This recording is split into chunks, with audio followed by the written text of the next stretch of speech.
رمضان يا شهر الصيام، أغدقت قلبي بالوئام.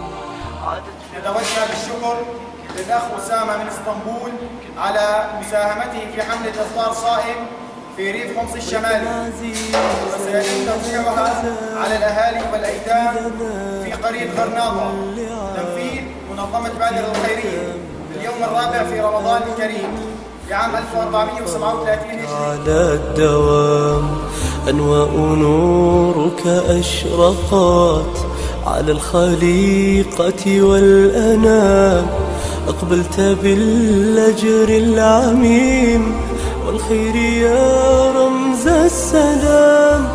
رمضان يا نور الدروب، رمضان يا بدر التمام، منك الغني استدركا صبر الفقير على الطعام.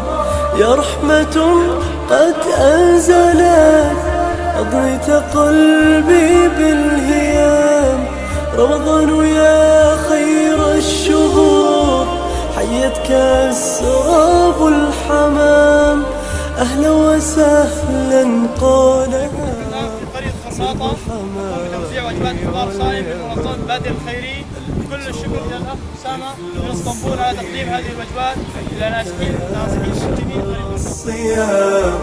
البنت هنت أختها والطفل يضحك بابتسام. البنت هنت أختها والطفل يضحك بابتسام.